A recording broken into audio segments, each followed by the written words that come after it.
We are here today to talk about account abstraction and the role it's going to play in expanding user adoption. This has clearly been one of the hottest topics in EVM across different ecosystems for many years now. And here we're today going to learn about what is account abstraction really, what is ERC4337, why was it so important, a whole bunch of things we can get into. And we have an impressive lineup of panelists here. We have Aniket, the co-founder of Biconomy. We have Zhen from Web3 Auth and Akshay from Halliday. And about myself, I'm Sanjeev, the founder of Leap Wallet. We are a non-custodial wallet for Cosmos. As some of you might know, Cosmos is still in its early days of figuring out account abstraction and smart wallets. So me personally, like a lot of you, I'm here in a learning position here to understand from a bunch of these panelists who've been at the cutting edge of a lot of work that's happening here. And so maybe to get started, it would be great to hear from all of you in your own words, a small intro about yourself and what's the work that you've been doing in the AA space. Maybe Akshay, we can begin with you. Sure. Hey everyone, I'm Akshay, co-founder, CEO at Halliday. Halliday is very excited about helping solve the problem of onboarding and bringing commerce inside Web3 games and other applications. We're a team based out of San Francisco, working with a lot of the best games in the space and just really helping them gain traction in the space and solve the problem of getting users to come on and a frictionless, seamless experience. I guess it's my turn. I'm Zhen, a co-founder CEO of Web3 Auth. We are a wallet-as-a-service solution, one of the first and leading wallet-as-a-service solutions out there. Currently, we power a lot of the popular brands that you might have heard and known about, one of them being Halliday, and Leap Wallet as well, I think. We also power, we work with Biconomy very closely. I wouldn't say we power Biconomy. Biconomy might power us. But we work with Safe, we worked with Trust Wallet, we worked with big brands like Fox.com, Universal Studios, McDonald's. So a mixture of Web3 brands that we know and love, as well as Web2 moving into Web3. Yeah, I mean, that's mainly what we do. Hey guys, this is Aniket here. I'm one of the co-founders of Biconomy. From the last 4 years, we've been just trying to simplify the UX in the space. I know it's still not there, right? It's still very complicated to use applications, but I mean, that's something what we do. We started off by building a small tool called Gasless, where end users never had to pay any gas fees on doing the transactions. And this actually went pretty good on many chains, and we worked with over 200 plus applications, integrating Gasless, including a lot of Web2 and Web3 brands. Like in Web2, Dolce & Gabbana users, Web3, Sandbox, DYDX, they're all still using us. And then naturally we evolved into account abstraction, where we kind of providing a complete smart account wallet as a service solution. We have our own smart accounts. We have the necessary infra that is needed to run smart accounts like paymasters and bundlers. And yeah, I mean, we've been working with the mix of Web2 and Web3 brands there as well. Recently, we just launched with JP Morgan. That was one of the biggest enterprises deals, we did this year. Plus, many on-chain per platforms and gaming platforms are using us. Awesome. Thanks, guys, for your intros. To maybe just level set here, I think account abstraction is a very loaded topic, loaded word.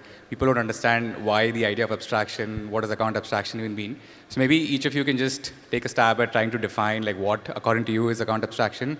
Why do you think it's an important topic? What are some of the challenges that users face that it's going to solve? And maybe, Aniket, we can begin with you.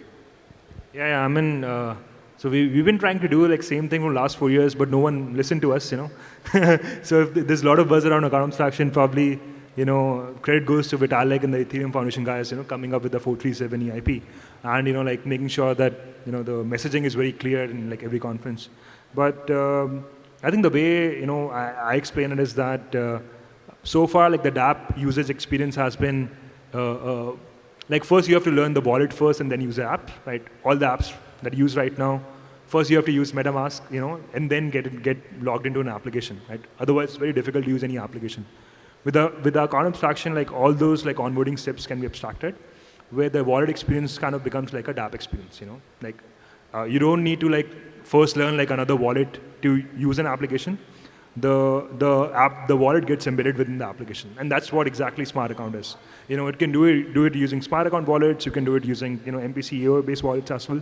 But the basic funda is that the wallet experience should become like part of the app experience, and then like all these like added features on top, like not procuring crypto to pay for gas, doing some automations, like coming up with like better one-click functionalities are all added benefits to it.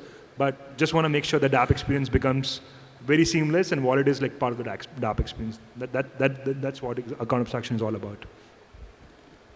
Yeah, I think Aniket covered everything. So what he said, but I think when it comes to our perspective of account abstraction, we've really been trying to find really practical use cases for it, in particular, because account abstraction is basically using, I guess a good analogy would be kind of like Ethereum as Amazon KMS in a way.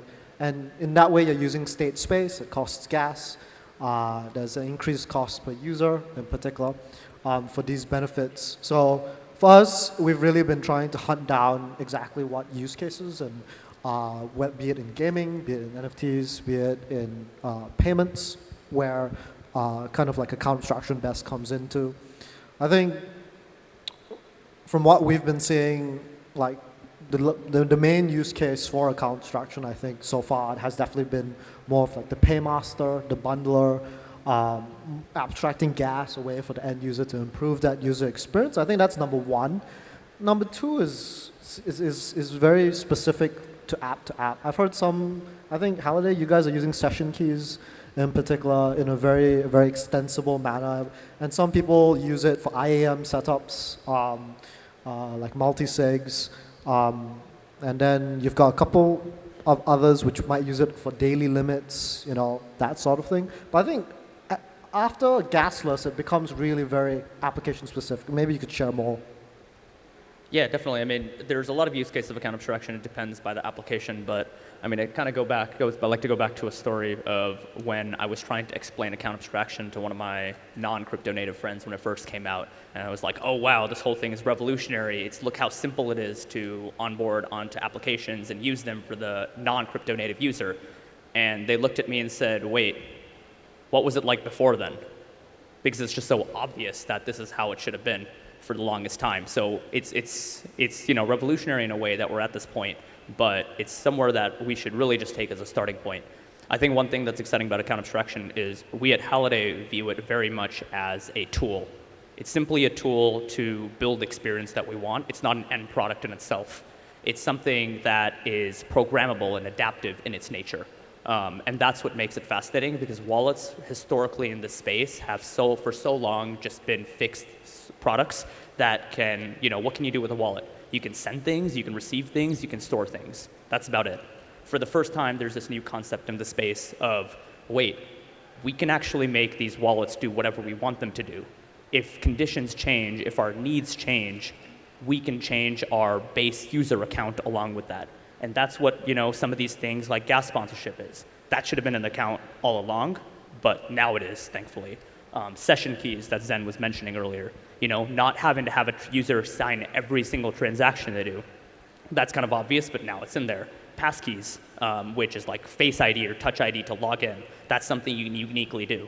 So what's cool about account abstraction is as the space evolves, the applications of account abstraction will evolve as well, and people will be able to keep they'll be able to build the ideal user experience that they want to. The analogy that we like to use a lot at Halliday here is like Bitcoin started as the first thing in crypto, and it had a very specific use case for payments, and that's all you could do with it. Bitcoin wasn't very good for a whole lot of other things. But then Ethereum came out, was the more generalizable, programmable computer, that version of Bitcoin. The same thing is happening now in the space where wallets have been around for 15 years or so. They were very, very specific in what they could do. But now there's a major rethinking about how we can make these things more generalizable, programmable, and where, give the developer full control over their experience that they want their users to have. Great. I think, yeah, all of you touched upon some really interesting use cases, and I'd love to, dive deeper in just a bit. But maybe just taking a step back, right? As Aniket, as you mentioned, you guys have been trying to solve the problem of gasless transactions for a couple of years. Web3 Auth has been trying to offer social logins for a while. There's also smart wallets like Argent that have been around for a while. Maybe if you can, one of you can share more perspective on if these efforts were ongoing for a while, what is ERC 4337 all about, right? Like, why was it? Everyone sees that as like the pivotal watershed moment for account abstraction. So what did that change? What was life like before that, and what's it like right now? Maybe I can get started, right? So it's quite funny, right? The first version of our product, Gasless, was actually like a smart contract wallet. And we thought like that's the only way you can do gasless transactions. This is back in 2019, December 2021. We launched with the market and everyone said, at that point of time, the only chain was Ethereum, right? Like that's the only chain that was active. People were like, we're going to go bankrupt, right? Like if we want to use smart contract wallets, because deploying a wallet fees was like a couple of dollars. So we had to like deprecate that product. And then we say, okay, native gas transaction is going to be launched by a relayer using trusted forwarder, where like gas abstraction was majorly happening through a EOA. And that's where like we collaborated with Web3 Auth as well. But the first version we launched was through a smart account only, smart contract wallet. It was a bit early of time because, I think that the dApp ecosystem was pretty small back then. It was just like a bunch of DeFi applications like Curve, like Aave, Uniswap, etc. But the core users were very, DeFi savvy or crypto savvy users that they were not focusing on targeting the masses at that point of a time. The target audience was just crypto savvy users, and people were more focused on generating yield, right? Like if you give them money, right, the way to make money, they'll figure out all the UX features needed for that. What happened the last 2-3 years is that, like, of course, that ecosystem emerged, like a lot of things happened. So people are like, okay, like, how do we reach to the next level? Like, how do we get more people on board to do all these applications? And that's where like a lot of people started talking about UX features and different EIPs got in the market. I think before 437, there was another EIP called EIP 3074 that was like very talked about. In fact, it's getting talked by right now as well, where it was basically was converting EOA into like smart accounts itself. Within the EOS, they can directly convert them to smart accounts. But due to like technical concerns, that EIP could never get traction. So EIP 437 was launched, I think November of 2021. Basically, like how I describe it is that it's like a new standard of creating smart contract wallets. Before that, we had smart accounts, like Gnosis is a smart account, Argent is there. We had a couple of more as well. But there was no kind of a standard for creating like a smart account, right? With this EIP, it's like we have ERC 720, right? Like for NFTs, like this is like a new standard for creating like a smart accounts. It's still in works, but that's what EIP 437 is all about, where we can standardize the creation of smart accounts and make it extremely like easy for anyone to like build a smart account and also build like different modules on top of it. And I think from the dApp side of things, what we have kind of noticed is that like there's a huge focus on getting the masses, not only like the crypto savvy users, and smart accounts make it extremely easy to reach to that audience, where stuff what Akshay was talking about regarding session keys and like gas abstraction, all this thing becomes like very easy to implement. So that's 437 all about. Yeah, I mean, I remember the first time I heard of 4337, and I was like, I heard it from the guys who did Gas Station Network, the ones that don't exist anymore, which was and they were telling me about it, and I was like, wait, isn't this already done? Like, can't we already do this? Isn't like Argent had been doing that for years, Biconomy had been doing that for years. Like that was my first impression of it. And it was only kind of as I digged a little bit deeper that I understood that it's really a standardization of the process to make it easier for everybody else to do it, really, actually. So what it really did was it made it accessible to almost any developer to very easily spin up. Last time, if you wanted to do, for example, passkeys on chain, you could, but it would be just incredibly expensive because you would have to implement the verifier via of the SCCP-R1 on-chain and all the rules and all of that on-chain directly on state. It would have to go through an audit. It would have to do all of that. But now at 4337, there's just one implementation. It's directly directed as a user op, and There's a clear distinction on exactly where it goes. It costs less gas according to the verification script, and it's just better from a developer experience angle. So I really think it was more of a lot of people think it was like, oh, that's what the dawn of when smart wallets started, but it's really more of just the dawn of when it became really easy for developers to adopt it and pick it up in their stacks, which is almost just as important, actually.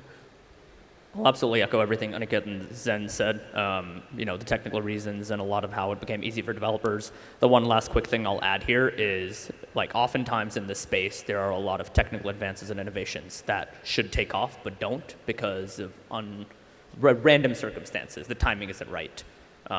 For account abstraction this time, everything just aligned. And I think one of the other big things that hasn't been mentioned yet, but was very important, was that for the first time in the space, the current experience was just absolutely unacceptable. We work a lot with games. Games form a big part of our client base, and game studios have been starting to get to be one of the bigger applications in Web3. And you absolutely can't expect a Web3, a normal traditional game player to join a Web3 game and have that same experience. So as a lot of these consumer applications have started taking off, as the market needs changed, I think that was a hugely crucial feature as well that really advanced this narrative. So we've been talking a lot about the positives of account abstraction. What are some of the negatives that we've encountered through, all of us develop on it to a certain extent? Just as much as the positives are important for the future, it's also important to be realistic on what is possible, to be built on it for the future's growth as well, right? So what are some, classic. The big thing here is account abstraction costs money. It can be more expensive due to gas and other costs of spinning up an account in the first place. This has been one of the big things that's been trying to be solved in the space, but there's a lot of excitement right now in the Ethereum community with EIP 4844. Everyone's waiting for this to get implemented, but gas fees are expected to go down dramatically, and at that point, the costs will be pretty much comparable to the traditional experience. I'm curious, what are the benchmarks showing for the gas reduction for that particular year? What do you mean, the benchmarks? How much less gas would it be? It depends on the exact L2. It's only going to affect L2 gas fees. It's different by the ones. Oh, it's the one which is from L2 to L1. Yeah, prototype sharding. I see. Yeah, prototype sharding. I think I would also add on that it's still very early, right? Like, of course, we can see with the numbers, right? Like user ups and all. Account abstraction on Polygon is very different than account abstraction on Starkware versus ZK versus Optimism. So the standardization happened on a chain, but if you have to look at account abstraction on different chains, they're entirely different concepts, and there are different versions of how it can evolve even further, whether bundlers and sequences going to get merged, it has to be one thing, so it's still very early. The good thing is that people are still talking about it and people are willing to experiment. Earlier, no one was even willing to listen to it, right? Earlier it was let's do the conventional way only. It's expensive, Akshay mentioned, deploying in a normal MPC or EOA wallet, when you create an account, you don't have to pay any fees. But in smart account, you have to create fees. For every account, you have a certain fees associated with it. That's causing some friction for people to use it, but people also understand the uses of it. So I think from the infra standpoint of things, there needs to be some standardization needed also on the chain front. How A is going to be on Ethereum versus, let's say Polygon versus CK. At the same time, major the true use cases of A is I think we're seeing a lot of them. It's coming up where a lot of DeFi protocols are using us, but simply changing EOA to a smart account won't bring the true use cases of smart account. So use cases side also we are still lagging behind, but I'm sure it's going to come up the next coming months or years. Yeah, so I think one of the challenges that I see, and I think you guys have touched upon that a little bit, is there are so many moving parts here, right? So if you just look at the landscape, you have existing EOA wallets, like you have your MetaMasks, Coinbase wallets of the world. Then you have existing smart contract wallets, folks like Argent. And then you have different people in the account abstraction stack. All of you sort of play in that space. There's bundlers, paymasters. And all of these, as you said, need to kind of align on some standards. But I'm also curious to hear from you that how do you think this space is going to evolve, right? Like, do you expect that most EOA wallets will sort of upgrade themselves to start supporting smart accounts? Is there going to be some consolidation in the account abstraction stack? Because this right now feels like there's a lot of moving parts here. So maybe I can take that question first. I think, well, import and export alone is something that's a little bit tricky, right? To actually import all of your stuff from an EOA into a smart account costs a substantial amount of gas depending on how many assets you have, and it's just time consuming and can be, and it's hard to expect a user to kind of do that. But there's this EIP, I can't remember what the number of it is, but that allows an EOA address to immediately swap into an AA address. And I think that one is quite exciting and what might kind of like smoothen that barrier. At the end of the day, I think cost is a first fundamental thing that's going to differentiate what's going to be built on AA and what's going to not be built on AA. Because that cost is the fundamental both unlocker as well as limitation for use cases to be built on top of it. Like for AA wallets today, for example, for Safe, right, for Gnosis Safe, there's a very clear use case for projects and large high net worth individuals to be storing assets on smart accounts and smart wallets today, right? It's shown, I don't know how much volume they have at this point in time or how many assets it's there, but it's over $10 billion is stored just on safes. I think over 10% of USDC is stored on safes. And that's a very clear use case that people are willing to pay for and fork up money for. How low that goes is still an open question, you know. I mean, so I want to agree with part of this, and there's one thing I want to add that I slightly disagree with. But absolutely, I will agree with the fact that AA is not the solution for everyone. It's kind of a superpower, and not everything needs to unlock that superpower to get the job done. So if you're doing something, you know, if you're building an application that has very, very little on-chain interaction for which you don't need a whole lot of you know, on-chain activity, account abstraction might not be, it might be way too expensive and way too big to pull out there. Like that's not needed. But at the same time, you know, it is very powerful. And if you are building something that is more on-chain, building something that requires a more of a seamless user experience, and using it especially as a tool to do something, you know, grander, that's where account abstraction can be very, very powerful. The one part I disagree with here is, like, I think I agree migration is a challenge from EOAs, but I wouldn't use that as much of the biggest metric in the space of if this technology is going to take off. Because realistically speaking, if blockchain as a space is to survive and thrive, we better hope that 99% of the applications have not been built yet. So it's more important that we set a standard, and this is how things are going to be done in the future. Actions, 2FA, signing with passkeys, I think all of them make complete sense, and we'll definitely see some of these pan out.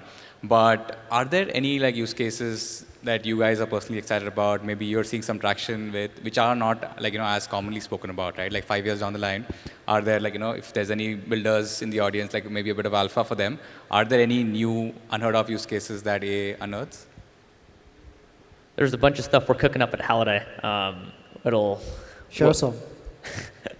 I will say that it's some exciting things we're doing. It'll come out soon. But I mean, what I'll say more broadly is that I think we have not yet even gotten close to exploring the full power of the programmability of smart accounts. You know, we're talking about some very obvious applications right now, like gas sponsorship, passkeys, session keys, which I don't want to discount in any way, to be very clear. These are hugely, hugely important for the development of this space and for traditional users and game players and all to start onboarding into Web3. But I think we're very much just at the tip of the iceberg of what we'll find out. And again, like I keep saying this, but I want to highlight, like, account abstraction is merely a tool. It is not the end product. We have yet to discover where this is going to go and how developers are themselves going to shape the experience that they want their users to have. So for us, we're also cooking some things interesting in Web3 off.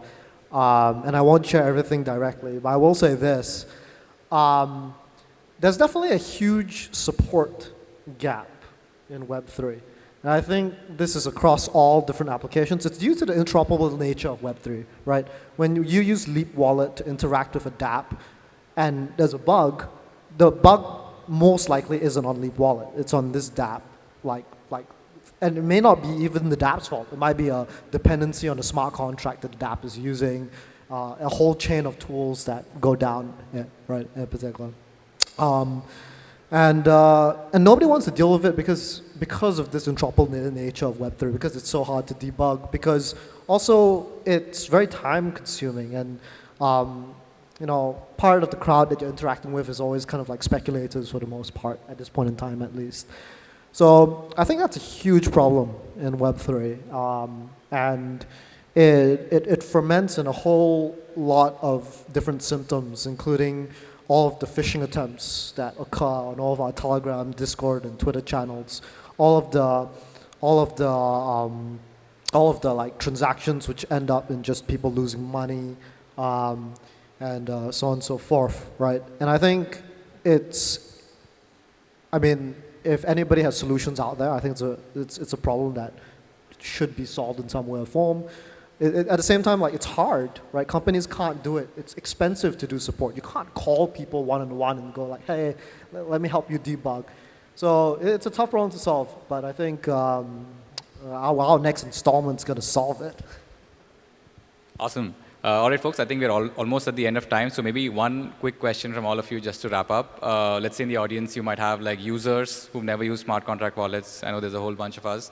There are also like developers maybe who are looking to get started in the space. So what's like a good application to like try out a smart wallet? What's a good way to start like building in the space? Yeah, I think quickly we work with like a bunch of applications that are actually live right now. I'm know like in crypto, a lot of people do trading. So if anyone wants to trade perps and options, so Rage Trade, Quinta, like and few other perp platforms are using us. They're already integrated Biconomy smart wallet. And I think the basic mindset is that how do you get like Binance like experience on chain? And that's where we're helping them achieving there. It's still not there yet, but you'll get to see like a lot of cool features that these guys have incorporated using smart contract wallets. If you guys in India, right, Fan Tiger has been killing it when it comes to like social applications. It's also using Biconomy smart account wallet, and it has like one of the most number of user ops out there. Enterprise guys out there like JP Morgan just launched like a couple of weeks ago. So that's where also like some of the use cases can be created. Fan TV is great. For us, we just launched in collaboration with SafeOff, which is a solution that allows you, an SDK that allows you to leverage on Safe.global's users. So already that 100 billion in AUM, which is stored on all of the different safes, if you guys want to build functionality that can tap on that you want to leverage on that or use in interesting ways, be it DeFi use cases, payment use cases, or, I don't know, whatever you can think about, do consider building on SafeOff and give us feedback. I mean, we've got a heavy background in gaming, and gaming is always a big focus for us. Of course, also work with some other outside of gaming, but if you want to check out what Smart Account, that experience looks like, I always like to share our biggest game that we're live with right now, DeFi Kingdoms. They're an awesome game. It's a very nice experience to go through the smart accounts with them, so would definitely recommend checking that out. But if any of y'all are out there thinking about building interesting experiences, like we always love to work with the teams who are really pushing the frontiers, innovating, and trying to create an experience that even they might not know whether it's possible or not. So if that sounds like you, please come find me afterward or reach out to us at Halliday. Always love to chat. All right, folks, and I think with that, we're going to call it a wrap. This was a great panel. I think we only had 30 minutes, but managed to cover a lot of ground. I hope you guys had as much fun listening as I had moderating. Big thank you again to all the panelists for sharing their insights. Thanks, guys. Thank you. Thank you.